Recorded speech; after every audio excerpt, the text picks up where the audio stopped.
I am squashing your head.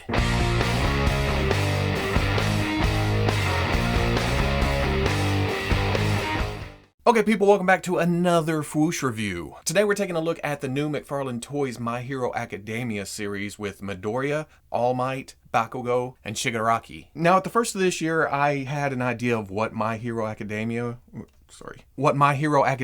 was, but I didn't know anything about it until Toy Fair and I saw cool toys. Isn't that always the way? And while it took me a few episodes to get into it, when I finally did, I realized, oh, this is what I've always wanted from like a younger generation of X-Men comic book or cartoon. Just weird, wacky powers and how the kids deal with them in their own ways. It's fitting that the series calls their powers quirks because really the whole concept is quirky. But I'm only partway into season 2. So I'm not quite sure. I've seen Shigaraki on the show, but I don't know his deal yet. I'm still learning. I'm still growing with the characters. Looking at the packaging for these things, it's nice, it's bright, it's eye-catching. I walked into my GameStop, I just automatically saw them over on the shelf and had to get all of them. The windows are nice and big, shows everything you get with each figure. Guy at GameStop asked me if I wanted to wait on another one because the package was damaged here. I was like, I don't care about the trash around my figures. On the side, we get nice stylized text for the name of each character. McFarlane Toys at the top, Funimation at the bottom. On the back, pretty much all interchangeable, except they've blown up the pictures of the characters that's in the box from the anime on the back. That's about it. On the other side, My Hero Academia logo. On the top, a nice group shot of some of the characters from the anime. It makes me want figures of these other ones, plus more. On the bottom, a bunch of legalese, barcode. But I'm gonna get these open. Gotcha! Get these open and see if I'm liking these as much as I like the Fortnite stuff from McFarlane Toys. First up, of course, let's look at Midoriya. Getting it open and taking a look at this real quick because I only want to do this once. Like most McFarlane lines, it comes with a stand. It's just a flat disc, has kind of a edge around it. My Hero Academia just stamped on and then a foot peg. Okay, out of the package, I'm digging McFarlane's new endeavor into more articulation, but there are some problems. First up, the quirk effects. Let's talk about those so we can get those out of the way. It's nicely realized. It just wraps around the arm. It's kind of translucent blue. It looks kind of like electricity. I dig it, it adds to the figure, but when you're messing around with it, it's kind of like, whoa, these are all in the way. And I went to take them off and realized, oh, they're pegged into the elbow right here. Then this one's pegged in the elbow right here, but they are removable. The first time I pulled it out, it felt like it was glued kinda. It was kinda tight, but the more I've taken it on and off, the more it just slips in and out of the hole. It stays on when you want it to stay on, then you take it off, whoosh, you take the whole thing off. One thing to keep in mind though, there is definitely a right and left. You can't take this one and put it on the left arm and then peg it in. The holes just do not fit. In fact, when you're putting the right back on the right, you have to fiddle around with it, try to find the right direction for the peg in the hole. With that out of the way, it's definitely Midoriya. I mean, here's his, what is it, second costume? He's got the leg guards that go all the way from the thigh down to the ankle. He's got the red belt and pouches along with the all red shoes. And then of course the green jumpsuit with the black stripes. I do have a little paint slop back here on the ass area, but other than that, the paint is pretty good. I think a big factor here is because all the edges are sculpted on Midoriya. I don't know if that makes a difference at the factory, but it makes for a sharp looking figure. You'll notice the hands and feet are fairly large. I can look past that, just given that it's an anime and it's just one of those things. But get up to the head, and I feel like this is a little too large. That's not to say the head looks bad though. I like the look here. They really nailed Midoriya. The hair is a different sculpt than what we saw at Toy Fair. At Toy Fair, each individual piece was kind of bigger, sharper, pointier. Here it's smaller little chunks. It's less pointy, it's less pronounced, but I think they did that for the head swapping feature. And then he does have his downed mask hanging off the back. It is pegged to his back, so it does get in the way of the head a little bit because you'll notice boop, boop, boop, right there, it's touching on both sides. Along with the respirator right here. And you'll notice I have a little bit of chipping right there from where I think it hit. Looking at articulation, you can pull the head off and see there is a ball joint up at the top, but the length of it and how small the hole is going that deep into the head, once you have it popped on, you can't really move it as much as you want to. It hinders a lot. You have this much tilt, this much back and forth. It's mostly just a swivel, and even there, the ears catch on the mask. But you get to the arm, and there is a dumbbell joint up in there, and you can see that it kind of butterfly joints. Forward and back, not so much up and down. And on the left arm, it was kind of scary. This popped off, And that's how I found out it had a cap. I didn't even realize that was in there. Pops back on, not a problem at all. But with that, you get the arm up to here, swivels around. Nicely hidden bicep joint right there at the line. Double elbow, gets most of the way up, but you'll notice they did wrinkle work on the actual elbow joint itself. And on the left side, it catches and doesn't want to go any further than this at the top joint. So on mine, at least, you only get up to a little past 90. There's a ball joint in the mid-torso, ball joint at the waist. Together, not a lot, but not bad. It also arcs back. Tilt, swivels. You'll recognize these hip joints from the Fortnite figures and most of McFarlane's 22 points that he's been doing with figures lately. It does kind of get in the way of itself because of how it's shaped. If you bring it forward, it wants to crash a little bit. You push back and you make it come up to here. Back, not so much. Nice out, though. You also get a little rotation up there with that. Double knee. Oh, well, he can touch his belt. Swivel at that. Oh, I forgot wrists, didn't I? There's a swivel hinge swivel at the wrist so you can get up and down. And if you take that and rotate it this way, you can get side to side. And that's the exact same way on the ankle. You can swivel here, hinge back, you can hinge forward. And if you take that, rotate it, and then rotate it there, you can get side to side. And then a toe joint all the way up. For accessories, Midoriya comes with 2 open, relaxed hands, and then he comes with 2 fists. Those just pop off, but they are very, very tight. Same with putting the fist on. I feel like the fist doesn't go all the way on. It leaves a little bit of gap, and I thought, oh, keep pushing, because it doesn't go any further than that. And then up at the head, in the package, he comes with the relaxed look, the happy. He's just, hey, I got powers. But he also comes with an alternate face for that angry look. He's about to punch the crap out of something. In promotional shots, we assumed that the extra head had hair and everything, but what we actually get is just a head without the hair. You pop the head off, and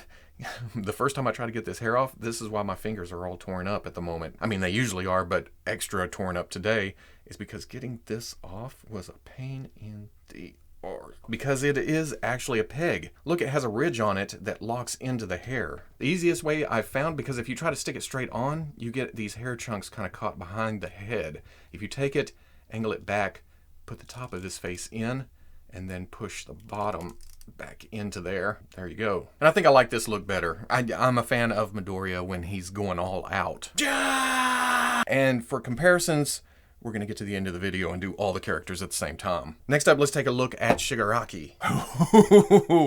I really like this figure. First up, looking at the sculpt, it's a little bit plain, but man, is it creepy. And that's just the design of the character itself. I mean, these hands, at first you look at it and you think, boy, that's kind of dumb, especially if you don't know the context. But the more you look at it, the more you stare at it, the more you mess around with it. Oh, what? No. But otherwise, it's just black clothing over, again, a creepily thin body. Until you get down to the red shoes, and those just contrast nicely. I think it's the plainness of the rest of the body that makes this stand out even more. But again, that's the design choice of the character itself. Perfectly realized in plastic here. Looking at it in the package, I thought, oh, it's got articulation points, some double joints here, but there's nothing in the torso. That's gonna suck. Wrong. This is a rubber overlay over some kind of, I don't know what's down there, but it's got crazy movement. So that was pleasantly is the wrong word. As soon as I discovered that, I was overjoyed. It was an overjoyed surprise. But I did have some problems with the shoulders. The detents on the hinge in the shoulder are just frustratingly tight. What I ended up doing was popping it out like we saw with Midoriya. Be careful of the shoulder cap because it can go flying away. And then work the shoulder a little bit, kind of knock those detents down. After that, you get it in and you do get movement. I was afraid to pull too hard because of the thinness of the arm itself. You get too low, you start stressing that joint right there. See, the ride is still super tight. Also a difference from Midoriya, we see a huge amount of range of motion in the neck. There's a ball joint at the top of the neck and a ball joint at the bottom of the neck, but somehow, oh well, there you go. There's the ball joint right there. Looks down, looks up, and then even though it looks pretty tight around the top of the neck right there, you still get a nice range of tilt. And then of course swivel. There's a dumbbell joint at the shoulder going into the torso, so you get forward a little bit, back, up, down. That goes out to a hinge in the shoulder, goes up to there, rotates around. Bicep swivel hidden right at that hand. Double elbow, not a problem coming all the way up. Like I said, I don't know what kind of magic's going on under here. I think there's a ball joint and a ball joint. And because it has a rubber overlay, they didn't really care what it looks like. So you get full range of motion here. The hips, again, we've become accustomed to this with the new McFarlane articulation scheme. Shimmy it around to get up to here. Back, out, all the way. Little bit of rotation. Double knee. Oh, not a problem. Kicking his own scary ass. And then down here you have the rotation at the top. You have a hinge back. You have a hinge forward. And even the tongue of the shoe is a little bit rubbery, so it gets out of the way. And then there's rotation at the shoe in case you want to bring that around to here. Get that going sideways, and then you can get rocker out of it. And then there's a toe joint. All the way, well, past all the way, look at that. For accessories, Shigaraki comes with a set of I'm gonna say it again, here it is, creepy hands. But he also has an alternate set of hands that are more normal, kind of a grip hand, but nothing to grip. And these are easier to pop off, but look at the size of the peg. So I'm not gonna break that. And the other one slips right on. But I gotta point out the one thing that's missing. Up here on the head, the face, the hair, there's nothing showing through. At Toy Fair, the sculpt showed an eye peeking through, and man, that just ups the freak factor by 10. I would have loved to get that head here. I don't know why they did away with it. Maybe it was the paint apps being that deep into a crevice or something. I don't know, but I miss it. I would like to see it. Next up, let's take a look at Bakugo. So many little sharp parts and pieces. And another surprisingly fun figure. Now, it does have some heft to it because of these damn things. And then you get the blasts on there and it adds even more, but not yet. Let's look at this. I feel like they nailed all the costume elements, like these flyaway orange wings on his head, the collar, silver piece, whatever it is. The X on the chest is actually sculpted along with these two holes. The tactical belt, the kind of grenades on there. Then the big, bulky, baggy pants with the sharp ass knee pads on there. I'm not kidding, those are sharp. And then big, hefty boots with the strap sticking out. That's not even mentioning, you know, these big grenades on his forearms. That's definitely the centerpiece of this look. But along with the color scheme, it makes for a dynamic looking costume. The shape is interesting, the colors are interesting, how it all mixes together is just, it's beautiful. There are a couple spots where the paint is a little bit light, but again, the edges are all fairly sharp. And again, I'm thinking because the costume elements are sculpted in. And then up at Bakugo's head, it's not as big as Midoriya's. It kind of fits his overall body a little bit better. But along with the hair sculpt, that damn grin, the eyes, he's menacing, but at the same time, it's definitely Kachan. Little lovable bundle of rage that he is. Going over articulation, there is a ball at the top of the neck, and it seems like there should be one down here, but that doesn't move at all. It's glued down. But even with just the top, he looks down a little bit, looks up. Very nice tilt. Swivel. Here, I'm assuming there's a dumbbell joint at the shoulder going into the torso, but the butterfly effect doesn't really work here. There's a little bit, and there's a little bit, but not a lot. From there, it comes out to a hinge in the shoulder, comes up, swivels around, swivel at the bicep. Double elbow comes up to, well, as cool as this thing is, it's gonna get in the way. There is a ball joint at the wrist, but again, this, you can't hardly get it around to manipulate it. Ball joint at the mid-torso, ball joint at the waist, can crunch forward, arcs back. Insane amount of tilt here, here, then twist. Those same hip joints, you gotta kind of manipulate it to get it there, but comes forward, back, out. Double knees, you see all this bulkiness, you see all this stuff hanging around. You think that's not gonna go all the way up. Look at this, boom. Now the detents are very, very tough. Like I talked about, the grenade arms and then the blast effects makes the upper half very heavy. So